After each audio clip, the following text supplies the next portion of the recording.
Hop, nouvelle vidéo, bienvenue sur Comics et Calembour TV, non pas du tout, qu'est-ce que je raconte. Bienvenue sur la chaîne Comics et Calembour, et aujourd'hui vidéo spéciale Halloween, j'ai 1 milliard de comics à côté de moi, ça va être génial. Alors, j'ai choisi 5 comics parce que je me suis dit non, une review pour Halloween c'est pas bien. Aujourd'hui on va se faire peur, aujourd'hui on va voir 5 comics différents à lire pour Halloween, et on va commencer tout de suite. De toute façon vous voyez le timecode, vous voyez. Donc je vais vous présenter rapidement les 5 comics et après on en parlera en détail. Donc on a le Neonomicon de Alan Moore et Jason Burrow qui tient tout seul, c'est magnifique.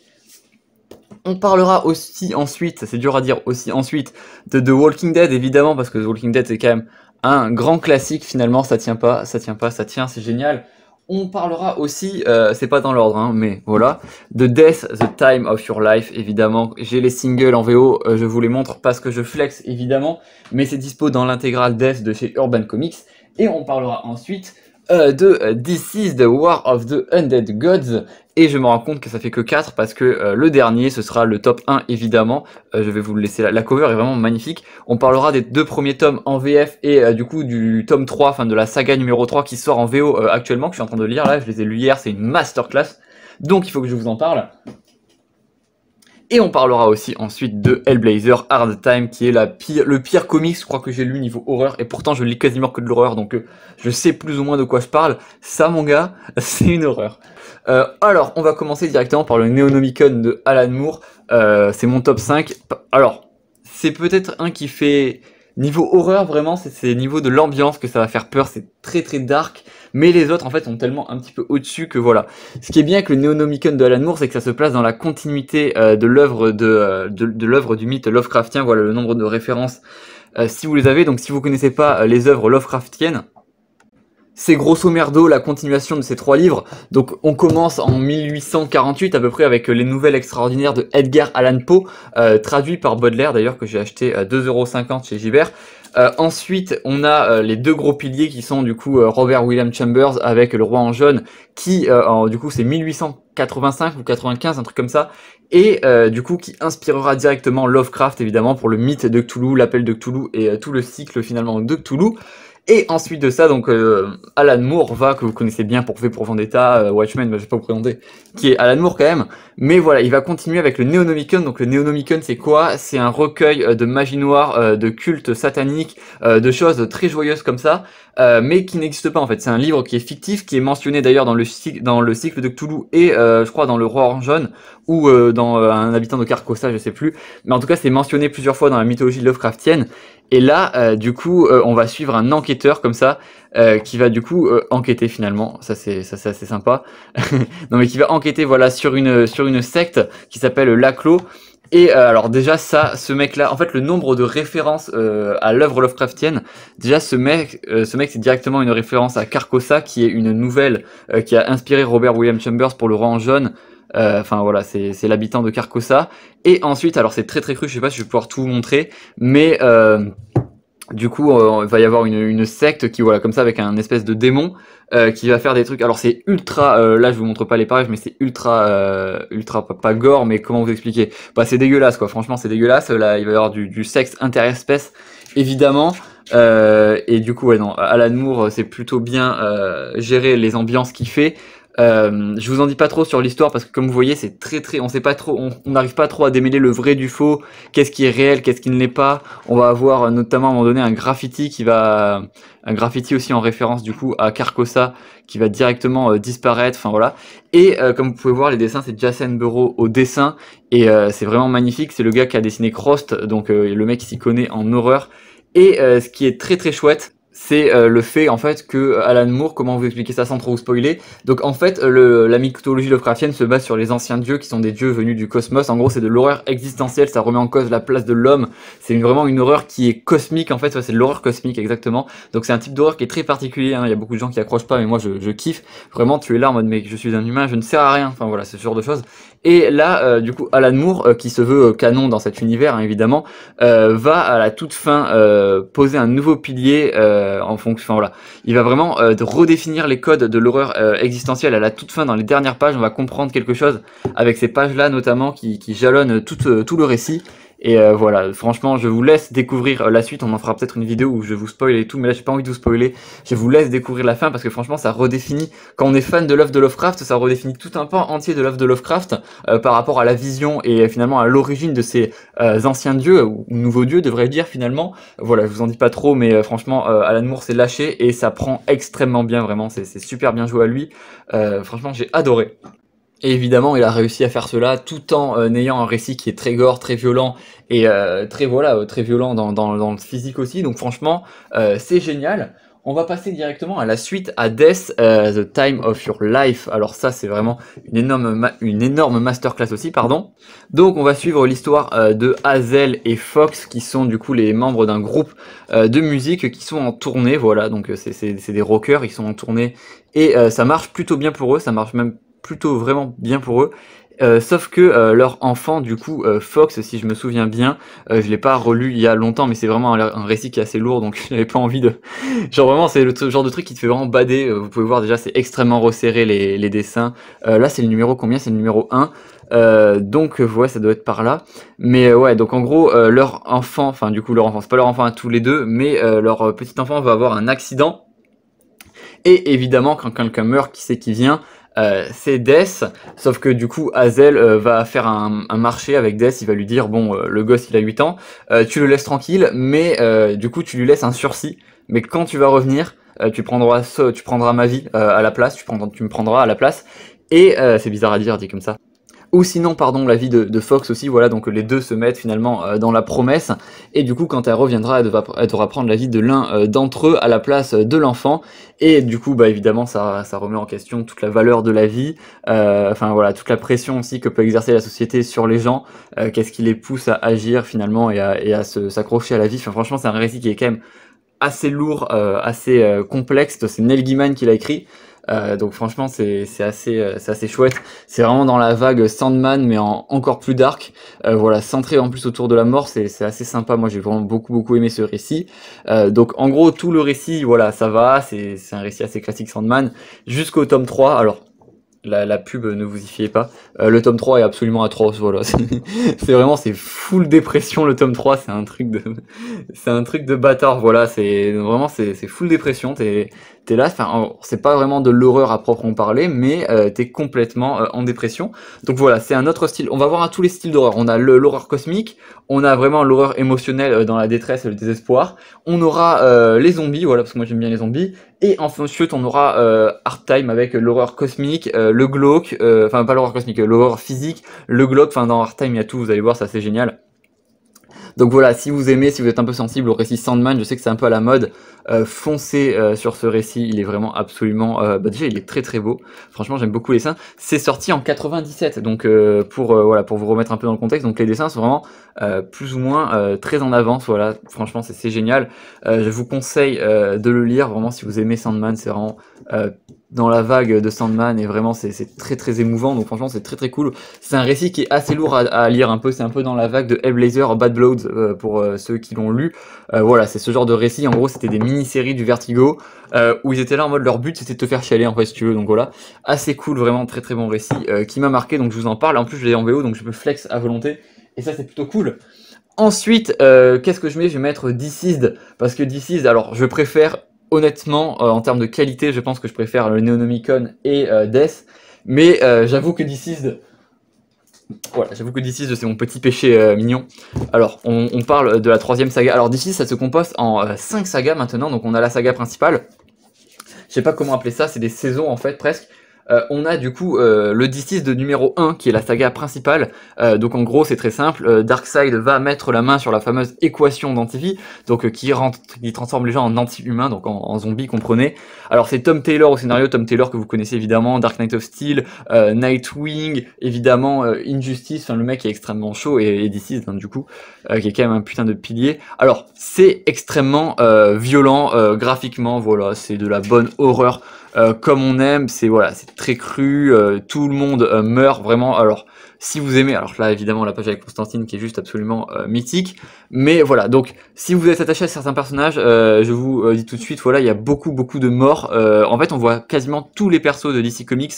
On voit vraiment toute la Justice League, mais on voit et aussi tous les persos secondaires. On voit Mister Terrific, on voit Blue Beetle, on voit Booster Gold, on voit Green Arrow. Enfin voilà, on voit vraiment des personnages qui sont extrêmement secondaires.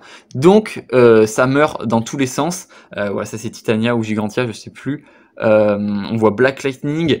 Enfin franchement, on voit l'univers d'ici est extrêmement bien maîtrisé. Mais quand je vous dis extrêmement bien maîtrisé, c'est que Tom Taylor, c'est exactement déjà avec Injustice, c'est impressionnant. Mais là, c'est vraiment très impressionnant ce qu'il fait avec l'univers. Donc ensuite, alors. Pour vous faire un résumé rapide de l'histoire, en gros, le virus se transmet par les yeux, et du coup, il y a que les super-héros avec des lentilles, donc qui ont un masque, qui vont pouvoir survivre. Ça, c'est bien joué déjà, je trouve ça super intelligent. Et du coup, le virus va se répandre à tous les humains de la planète Terre, et ils vont devoir s'en sortir parce que voilà, comme vous voyez, il y a directement des héros très puissants qui sont fait infecter. Je vais pas trop vous spoiler, mais il y a des héros extrêmement forts. Alors, ça vient de Cyborg à la base, qui revient du coup, et qui va... En fait, c'est un virus techno-organique, donc qui va se transmettre. En fait, c'est Darkseid qui va avoir du coup l'équation d'antivie, mais il va faire une boulette. En fait, il va pas réussir à la maîtriser et il va se contaminer lui-même. En fait, toute sa planète va mourir, toute sa planète va se détruire. Et du coup, Cyborg va être contaminé par ce virus parce qu'il possède la technologie de Apocalypse. Et ça va se transmettre par les écrans et par les yeux. Et là, c'est fini, tout le monde est contaminé. Donc, tome 1, tout le monde est dans la sauce. Tome 2, tout le monde est dans la sauce, mais on a quand même un petit espoir, je vous dis pas pourquoi. On va voir notamment les habitants de Terre 2, qu'est-ce qui leur arrive aussi, donc ça c'est assez intéressant, pardon. Voilà, on va voir Swamp Thing, on va voir un petit peu la Justice League Dark. Alors, vous étonnez pas si vous voyez des trucs bizarres, genre si vous voyez Canary en en Green Lantern, c'est normal. Comme je vous ai dit, il y a beaucoup de persos qui vont mourir, donc beaucoup de persos vont hériter des pouvoirs de certains persos. Enfin, ça va être complètement remanié. Voilà, je vous dis pas ce qui arrive à Batman et Superman, mais genre vraiment, c'est un truc de fou. C'est super bien écrit, franchement. L'univers est tellement bien maîtrisé. Encore une fois, c'est un truc de fou furieux. Voilà, il y a aussi deux spin-offs qui est This is the Unkillable et This is the Ops at World End, qui sont honnêtement mauvais. Voilà, tout simplement, c'est mauvais, mais c'est pas grave. Et donc ça c'est le tome 1, le tome 2, et le tome 3, entre guillemets, la vraie série officielle du coup numéro 3 est en train de sortir en VO en ce moment. Ça s'appelle War of the Undead Gods. Alors là je vais vous raconter le speech qui est marrant. Donc ils vont plus ou moins réussir à s'en sortir, à gruger un peu le virus. Je vous spoil pas parce que franchement c'est bien joué, voilà, je vous spoil pas. Mais donc une fois que ça va aller un tout petit peu mieux, mais genre ça va pas mieux, ça va juste un tout petit peu mieux, il y a il y a Darkseid zombie qui va venir, voilà. Donc en fait, qu'est-ce qui se passe? Il y a Brainiac qui arrive, donc Brainiac, vous savez, le méchant là de Injustice 2, tout ça, qui arrive, donc tout le monde se met en mode oh putain, il va nous défoncer ce bâtard. Et il arrive, il est complètement défoncé, le gars est mort. Attendez, je vais vous montrer, c'est excellent. Et il leur dit là d'habitude je suis un méchant, mais là je vais vous aider parce que vraiment juste pour vous prévenir que vous êtes dans la merde. Alors d'ailleurs j'ai pris les incentives qui sont juste magnifiques, ces incentives cover. Encore une fois, voilà, les covers sont magnifiques. Mais voilà, donc là c'est assez cool, pas trop vous spoiler, voilà. Donc t'as Brainiac qui arrive et qui leur dit les dieux morts arrivent et ils vont tous vous niquer. Voilà, globalement c'est ça. Je sais pas si on voit le Darkseid rapidement. Voilà. Enfin voilà, même les néo-dieux sont morts, donc Orion qui est quand même des persos extrêmement puissants, ils sont tous morts. Et voilà. Et alors juste pour vous montrer aussi la dernière page, parce que ce qui est bien c'est que c'est crescendo, c'est qu'ils sont de plus en plus dans la sauce, au fur et à mesure que les dieux meurent, les dieux du coup deviennent des zombies et les dieux deviennent des tueurs d'humains. Donc en fait ces zombies là ils vivent que pour tuer des humains, et voilà, donc au fur et à mesure que les dieux tombent un à un, et ben ça fait des ennemis de plus en plus puissants. Et là, ils sont vraiment dans la sauce à tel point que c'est même Ares, le dieu de la guerre, qui va venir les aider à un moment donné. Voilà. Là, t'as Darkseid mort-vivant avec l'anneau de Sinestro, plus Supergirl le zombie, qui arrive pour apporter la fin de la vie, voilà, tout simplement. Donc là, vous êtes dans la sauce, voilà. Et d'ailleurs aussi, truc extrêmement cool, voilà, je vous spoil un petit peu, mais c'est pas vraiment du spoil, on nous tease dans la fin du tome 3 un nouveau méchant, mais genre vraiment un nouveau méchant qu'on connaît pas. C'est un méchant de la mythologie grecque.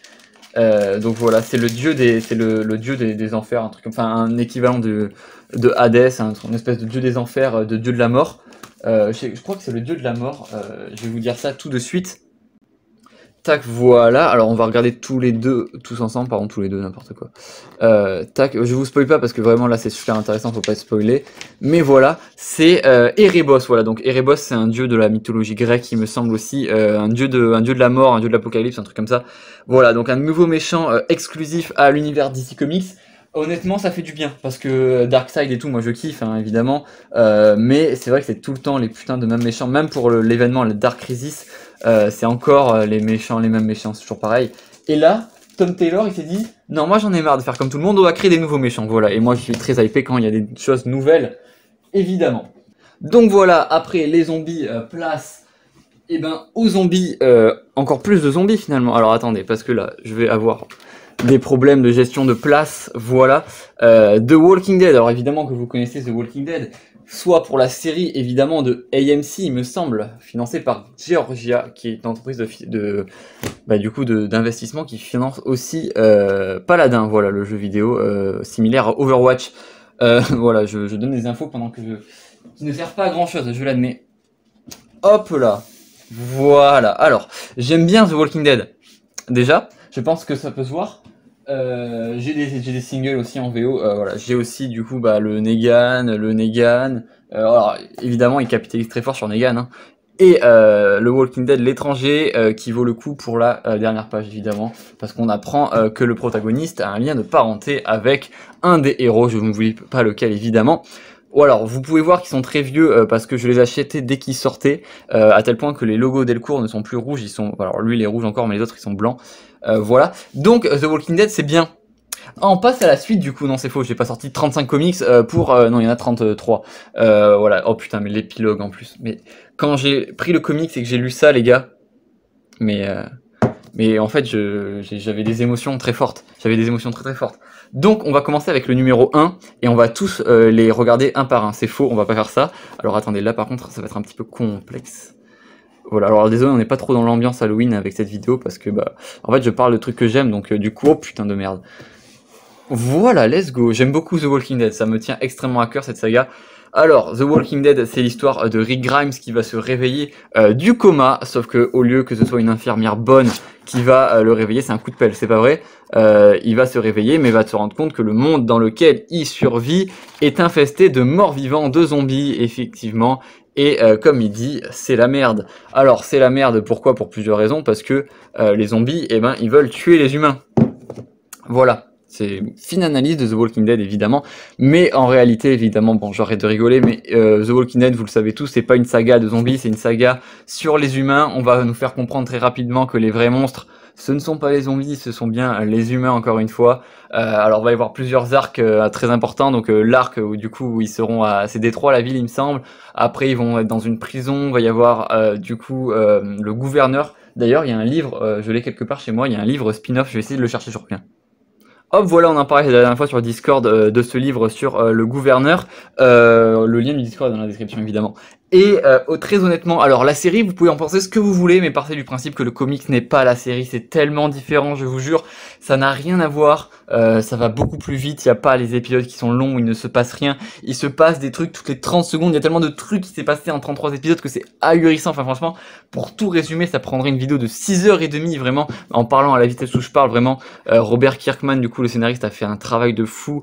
La caractérisation des personnages est incroyable. J'ai jamais lu un comics avec autant de personnages et autant de personnages intéressants, genre chaque personnage est cool, enfin que ce soit le groupe de Abraham qui rejoint l'aventure beaucoup plus, il y en a plein qui ont des personnalités complexes à l'image de Eugène, mais les gars, Eugène il arrive, il fait je suis obèse et j'ai une coupe mulet, mais j'ai un vaccin en fait au virus, donc ne me tuez pas, et tout le monde fait putain stylé, il a un vaccin et tout, je sais pas quoi, et en fait c'est à la fin il fait bah non vous êtes con, j'ai pas de vaccin, c'est juste pour pas que je meure. Voilà, enfin tous les persos sont incroyables vraiment, tous les persos ont des complexes, ont des problèmes psychologiques différents, ils ont des histoires différentes. Alors truc que j'ai beaucoup aimé aussi quand on compose un personnage, quand on écrit un personnage, souvent le personnage arrive dans l'histoire et par son passé, par du coup son archétype de personnage va aider ou non du coup, enfin va aider ou pas le héros dans la trame du coup scénaristique qu'il est en train de vivre, et du coup enfin par rapport à son passé, du coup ils vont expliquer en mode oh oui moi aussi j'ai vécu ça et tout, ah ouais d'accord on peut faire alliance et tout je sais pas quoi, ou au contraire en mode oh moi j'ai vécu ça je suis pas d'accord avec toi je sais pas quoi. Ça c'est la trame classique quand on écrit un personnage qui rentre dans une histoire en cours de route. Mais dans The Walking Dead c'est très très bien, on va nous présenter des personnages, on va nous présenter des gens normaux. Je pense à la famille du coup de Maggie au tout début dans la grange. C'est des personnages, ils ont pas d'histoire, ils ont rien, c'est des fermiers. Les mecs, c'est des putains de fermiers, ils n'ont pas de, voilà, à part les relations qu'ils ont entre eux un peu, tu vois, qu'ils ont une relation familiale, il y a pas de truc en plus, tu vois, c'est pas des histoires de fous furieux, genre qui peuvent paraître bizarres, tu vois. Et en fait, c'est au fur et à mesure du récit que les personnages vont se construire. Ils vont se construire en même temps que le récit. Et donc, en fait, ça va encore plus les ancrer dans le récit. En fait, ils sont complètement, ils sont The Walking Dead. En fait, tu vois, c'est eux les morts en fait qui marchent. Tu vois, c'est eux les morts en sursis. Et ça, c'est vraiment génial. Pareil pour putain, alors par contre, évidemment, alors je vous fais tout un délire sur le scénario, mais évidemment, ça reste extrêmement violent, extrêmement gore. Il y a des images qu'il faut vraiment pas mettre entre toutes les mains, à l'image, évidemment, de la mort de Glenn. Je spoil allègrement ceux qui l'ont pas lu, mais tout le monde connaît la mort de Glenn, en fait. C'est une scène qui est tellement marquante dans les esprits, même pour ceux qui ont lu la fin, mais la fin, c'est une masterclass. Vraiment, c'est énorme. D'avoir fait ça, Robert Kirkman, il a pris ses couilles comme ça, il a fait...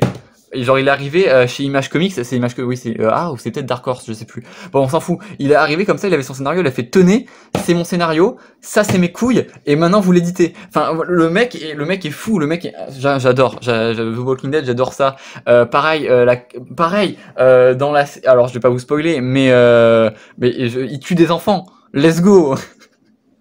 Non mais franchement c'est un truc de fou, tous les personnages sont tellement... Regarde, je prends une cover au hasard, regarde la cover.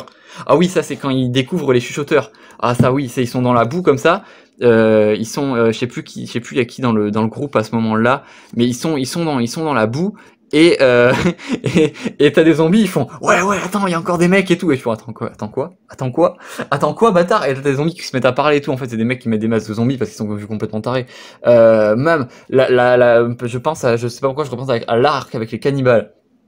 L'arc avec les cannibales, c'est piégé, ça doit être au numéro 14 à peu près. Dans la série, c'est nul à chier, c'est lent, il se passe rien.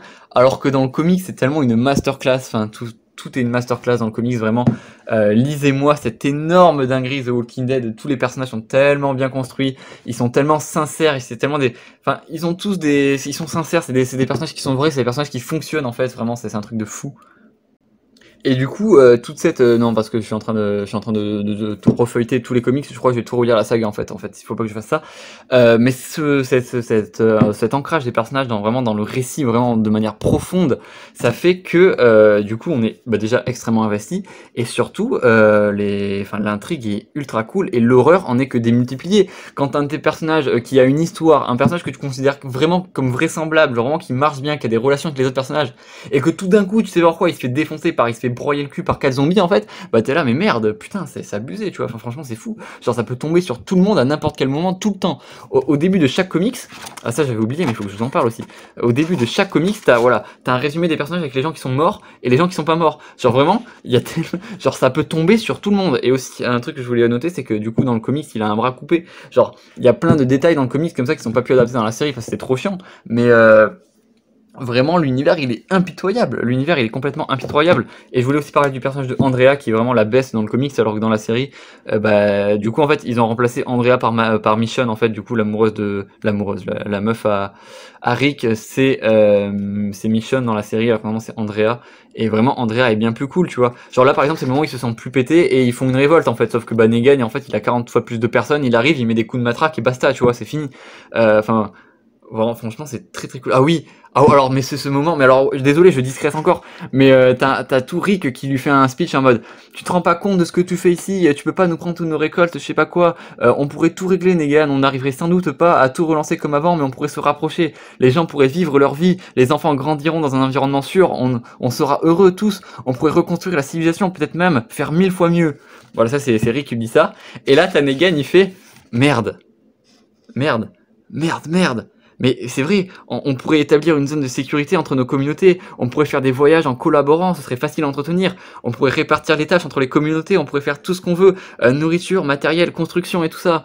Et après il fait, putain mais je crois que t'as raison, tu vois, on pourrait accomplir tellement de choses ensemble, ça changerait tout, tu me suis? Ah oui, je te suis, effectivement, ouais, c'est pas con ce que tu dis, je sais pas quoi, genre il se remet en question. Et ouais, bah non, ta gueule, ta gueule. C'est fou, c'est fou. Les monstres, c'est pas les zombies. Les monstres, c'est pas les zombies. Les monstres, c'est... Alors, on sait pas si vraiment Negan se fout de sa gueule ou pas, mais, mais c'est excellent. C'est excellent. Rick n'est pas un héros. Rick n'en a rien à foutre. Rick n'est pas un héros, je vous le dis. Rick n'est pas un héros, c'est un personnage comme un autre. C'est juste... Il est mis, alors là il lui brise le pied et il va boiter pendant jusqu'au numéro 32, il va boiter, vraiment ça c'est pas une blague. Vraiment c'est pas un héros et c'est ça qui est bien joué, c'est que tous les personnages en fait ils comprennent pas ce qui leur tombe dessus en fait, ils sont tous dépassés par ce qui leur tombe dessus et ils essaient tous de survivre et enfin voilà ils font comme ils peuvent. Il y a pas de héros dans ça, c'est un truc de fou. C'est vraiment un récit sur les hommes et ça c'est ça la force de The Walking Dead. Vraiment lisez-le. Putain, lisez-le, voilà, je parle depuis 26 minutes, mais lisez-le au bout d'un moment. Bon allez, on passe à la suite. Hop, et enfin, alors là je vais pas trop pouvoir ouvrir le comics parce que je vais soit tomber sur une fameuse croix qui signifie la montée du Reich pendant une certaine période de notre époque évidemment, ou des femmes à poil, qui se font torturer, ou des gens en train de mourir. Donc évidemment on va parler de Hellblazer, donc Hellblazer déjà de base est une série d'horreur, donc forcément bah, ça aide quand on parle de spécial Halloween, mais en plus de ça, Hellblazer Art Time est dessiné par Brian Azzarello qui est extrêmement, bah, c'est un fou, c'est un psychopathe ce mec. Et en plus de ça, c'est dessiné par Richard Corben qui a un style. Alors, comment vous dire?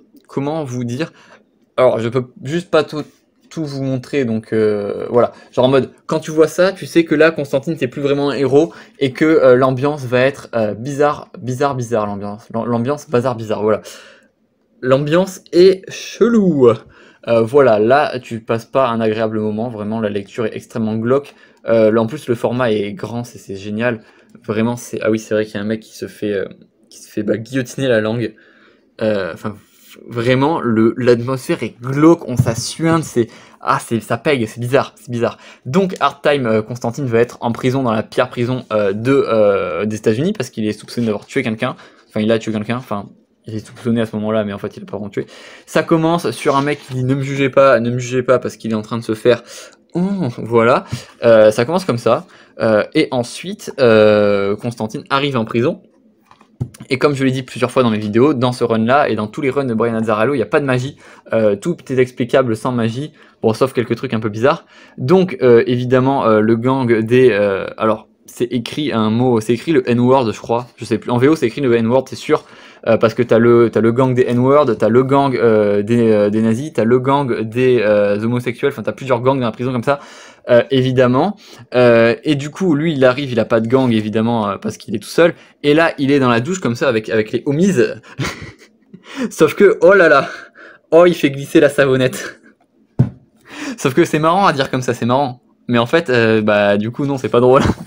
Et voilà, et sauf qu'en fait, il va sortir de la douche et sans boiter en fait, et les gens vont dire what the fuck, c'est bizarre l'ambiance.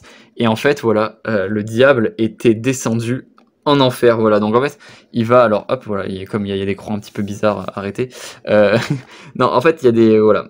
Il va sortir de la douche et tous les gens dans la douche vont être complètement choqués, ça va lui faire une réputation de fou furieux dans la prison. Et du coup, en fait, on va commencer à le respecter. Et lui, son but, c'est de sortir de prison. Donc, il va tout faire pour sortir de prison. Et sa strat, en gros, c'est de foutre l'énorme portail dans la prison, de créer un espèce de recréer l'enfer sur Terre. En fait, comme ça, la prison cesse d'exister. Et du coup, voilà, c'est plus simple pour lui de s'en échapper. En fait, il va clairement foutre le bordel jusqu'à ce que ce soit plus possible. Et ça va être atroce, vraiment, ça va monter crescendo dans l'horreur. Et voilà, comme vous voyez, on peut voir déjà un changement d'ambiance dans la colorimétrie finalement, hein, un petit peu, on peut dire ça comme ça. Vraiment, c'est voilà, c'est très dark, très violent, très cru. Vraiment, là, je vous montre pas tout, mais c'est vraiment absolument atroce. C'est horrible. Et ce qui est fort, c'est que ça combine et horreur du coup graphique et horreur psychologique parce qu'on a cette impression que les dessins enfin, c'est glauque, c'est renfermé, c'est tous les personnages font un gros plan, comme s'ils étaient bloqués dans leur case. Enfin, c'est vraiment, c'est absolument glauque, c'est morbide, enfin, c'est très, il y a vraiment une atmosphère qui est très bizarre, quoi. Genre, il y a un truc qui va pas, tu vois. Enfin, vraiment, c'est un truc de fou furieux, ce comics.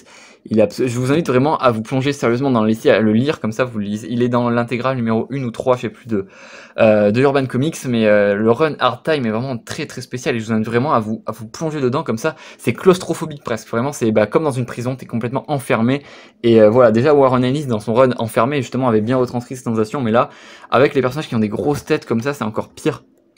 Voilà, c'est cette case-là que je cherchais tout à l'heure. Enfin, franchement, c'est vraiment voilà, il y a vraiment un truc qui va pas dans le comics, et l'ambiance est juste complètement folle, vraiment, ça n'a absolument aucun sens. Je vous invite à découvrir ce comics, et vraiment, faut être accroché par contre, hein, parce que si tu es après la lecture, t'es là en mode bizarre l'ambiance. Mais voilà, donc là, c'est pas du tout du Constantine comme on connaît, c'est pas le Constantine qu'on aime, là, c'est clairement un méchant en fait, vraiment, c'est un gros bâtard. Mais voilà, je vous invite à découvrir ce comics, et à découvrir tous les autres comics que j'ai pu vous présenter. Voilà, n'hésitez pas à me dire un petit peu quel comics vous lisez pour Halloween, et ça fait déjà plus de 30 minutes qu'on parle, donc on va voilà, il va falloir couper. Sur ce, je vous dis à très vite pour de prochaines vidéos. Dites-moi juste rapidement dans les commentaires si vous aimez les reviews un peu comme ça globales de comics. Moi, j'aime beaucoup aussi. Et sur ce, je vous dis à très vite pour de nouvelles vidéos. Et n'oubliez pas évidemment de vous abonner et de regarder de côté avant de traverser l'autoroute. Je veux pas aller à l'école. Ah bon? Quelle père la vertu vous faites?